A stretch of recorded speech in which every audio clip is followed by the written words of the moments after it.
Everyone in Eastwood City knew it. Julian Blackwood, the most influential CEO, had loved me for 8 years and proposed 99 times. I was deeply moved, willing to abandon my adventurous exploration career and return from Iceland to the warm, comfortable city. But 3 years into our marriage, Julian brought home a woman with a visibly pregnant belly. That's when I realized, all that time, he wasn't just preparing his proposals. He'd found a stand-in to ease his loneliness. Anya, I know you still dream of exploring, and you don't want to have children. I'll give you your freedom. Let's keep this baby. Once he's born, you'll be his mother. I looked at him quietly, my eyes red, a bitter laugh escaping me. Is this really about my freedom, Julian? Or is it that the Blackwood family can't be without an heir? Or is it that you, Julian Blackwood, have been cheating on me again and again? All these years you claimed to love me the most? I stared at the woman beside him, her face agonizingly familiar, and my stomach churned. Julian, is this what you call loving me? The man, now kneeling, stiffened. Julian looked up, his eyes filled with a tortured sort of affection. Anya, I messed up. You kept rejecting me back then, and I felt frustrated and lost. It was like I lost my mind. We'd already cleared things up after we got married. This accidental pregnancy was because I was completely wasted and ran into Chloe. She looks just like you, Anya. I pulled at the corners of my mouth, my face blank. So, you just went with the flow for 8 months, waited until her belly was too big to abort, and then told me, expecting me to just accept it? Julian hesitated, but Chloe, standing nearby, burst into tears first. Anya, please don't blame Julian. I secretly kept the baby, he didn't know. I'll accept any punishment, any blame. I beg your forgiveness. She began to kneel, but she was stopped. Julian's face darkened, and he snapped at her. Your belly is so big, and you're still so careless. Are you trying to deliberately hurt the baby, just so outsiders will think Anya is bullying you and being cruel? Go stand over there. He turned to me, his voice gentle. Anya, I know you're kind and wouldn't want to trouble a pregnant woman, so I'll discipline her for you. I just found it utterly ridiculous. Did he really think I couldn't see this was just him protecting Chloe? I watched, horrified, as an anxious, worried look, one Julian himself didn't even seem to notice, replaced the pure, overflowing love that once filled his eyes. My heart felt as if it had been brutally pressed into scorching whiskey, choking me, suffocating me. I closed my eyes, fighting to steady the tremor in my voice. What if I said I don't accept this child? Julian's brows furrowed. His normally calm and composed face was contorted with anguish and indecision. Anya, you know how much I love you. No matter what happens, your place in my heart will never change. I can promise you, as soon as the baby is born, I'll send Chloe abroad. You'll never see her again, and the child will only recognize you as his mother. Julian said a lot, but he never once mentioned getting rid of the baby or sending it away. Yes, I knew Julian loved me, but if I forgave this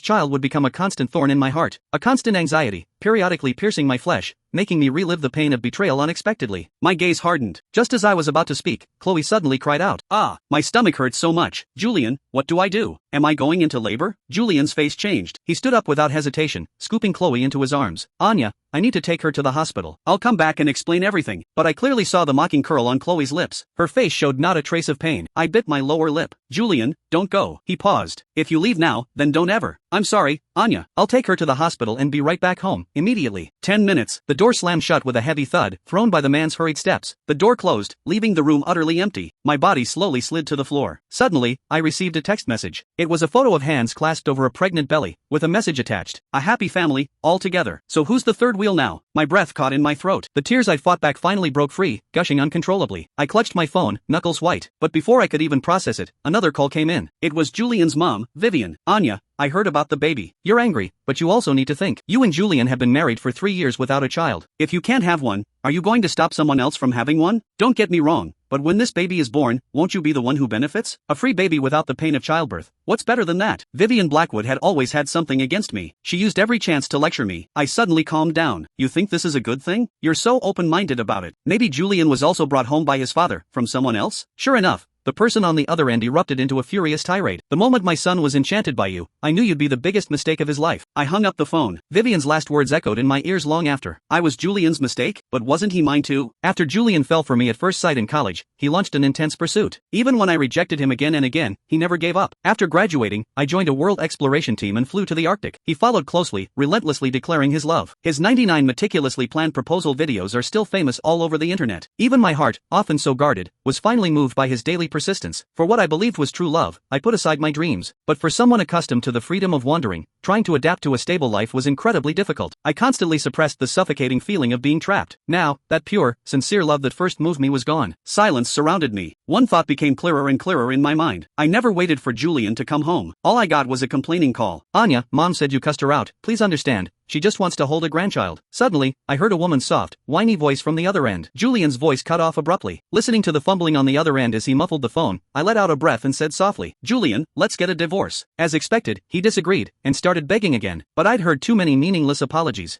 I hung up the phone, sharp and decisive, and quickly packed my bags. Besides essential necessities, everything else could be left behind and bought again. Perhaps my past exploration experiences had influenced my mindset. Leaving on a whim required quick decision-making, and failed love was no different. I knew Julian was still at the hospital. The closest hospital to here would take at least half an hour. He couldn't make it in time, but I underestimated Julian's madness. When I saw that steady, understated Cadillac chasing my car, its tires practically smoking, my heart leaped. Julian's car clearly showed signs of collision, but he was still speeding up like a maniac. Afraid of an accident, I reluctantly pulled over. "Julian, what do you want?" Looking at the man whose eyes were filled with hidden fury, the emotions I'd suppressed burst out like a tsunami. "You're the one who claimed to love me, yet found a stand-in to sleep with. You're the one who cheated again after we married, your body and soul tainted, disgusting. Julian, I'm letting you have your perfect little family. Why won't you let me go?" The love I thought was worth giving up my freedom for turned out to be nothing but a bubble from the very beginning. The laughable part was, I had silently endured it for 3 years. By the end, every word was raw with pain. Julian's eyes were also red, and he collapsed to his knees. "Anya, I didn't betray you. This child was truly an accident. Later, I thought, I didn't want you to get hurt having a baby." I brushed away his hand gripping my sleeve and gave a cold, dismissive pull at my lips. "Stop with the pretty words, Julian. I don't tolerate disloyalty in love, and besides, we're not a good fit." "Perfect. The baby's born. You and your family can live happily ever after. As for us, this is the end." With that, I turned and walked toward my car. Suddenly, a sharp pain shot through the back of my neck. The last thing I saw before darkness claimed me was Julian's crazed expression. When I woke up again, I was back in my bedroom. "Anya, you're not leaving me." Looking at Julian, who appeared haggard, the word captivity surfaced in my mind. I turned my head away, refusing to look at him. Julian didn't seem to care. "Anya, Blackwood Corp's PR department has already released the news that you're pregnant. Now everyone in Eastwood City knows you're about to." I was so angry I laughed. "How do I not know I'm pregnant?" Julian took a deep breath, looking exhausted. "Stop messing around, Anya. This child, of course, can only be yours. Chloe is about to give birth. Just behave yourself for a while. Once the baby is born, I'll settle Chloe, and then we'll..." I cut him off coldly. "Get out." Julian tried to say more, but his phone rang. "Julian, I'm so uncomfortable. The doctor said the mother needs the baby's father present, otherwise my mood will worsen and affect labor." Chloe's delicate, pleading voice wafted from the phone. Julian's eyes filled with worry. He looked at me, hesitating. Seeing my silence, he suddenly got angry. "Anya, you don't want to see me, but someone else desperately wants me to stay. If you don't say anything, I'm really leaving?" The frustration in his eyes mounted. Julian, in a fit of pique, threw out a fine, "Don't regret it," and stormed out the door. Even though I was utterly disappointed, watching Julian leave still made my heart ache. I slumped onto the bed, trying to calm myself. After a long while, I dialed a number. "My darling, why are you calling today? We even heard about Mrs. Blackwood's pregnancy all the way in Iceland. Your husband was so clingy before. Now that you're about to give birth, he must be glued to your side every day." I gently cut her off. "That baby isn't mine." The line went silent. Even through the phone, I could imagine the shocked expression on her face. I gave a self-deprecating laugh and continued. "I'll send you my ID information in a bit. Help me book a flight for the day after tomorrow afternoon." Before I could finish, the door swung open. I quickly hung up. Looking up, I met Chloe's gaze. "Anya Reed, you look awful." "What? Does it bother you that I can make Julian leave with just one phone call?" "I thought you'd voluntarily step aside once you knew Julian chose my child. I never thought you'd shamelessly cling to your position." Chloe's face was filled with blatant arrogance, a stark contrast to the timid obedience she'd shown before. I shot back without hesitation. "About to give birth and still running around like this? Aren't you afraid you'll lose the only thing you have going for you in that belly?" I stared at her. "Just because you're pregnant, you naively think you can successfully become the primary partner?" Chloe's expression turned furious, but she didn't move, only snarled in a low voice. "Having a child might not be enough, but what if it could drive a wedge between you two?" The next second, she clutched her stomach and stumbled backward. She didn't fall. A pair of strong arms appeared behind her, catching her. Julian shielded Chloe, his eyes blazing with anger. For the first time, he yelled at me. "What are you doing, Anya Reed? She's pregnant. She's innocent. How could you just lay hands on her like that?" Chloe looked at Julian with tearful gratitude, half wailing, half whining. "Julian, I'm so uncomfortable, but I don't want you to fight with Anya again because of me. It's all my fault." Watching Julian softly comfort the woman in his arms, I felt a bitter taste spread through my mouth. I pulled at the corners of my lips, got out of bed, and slowly walked forward. "I laid hands on her?"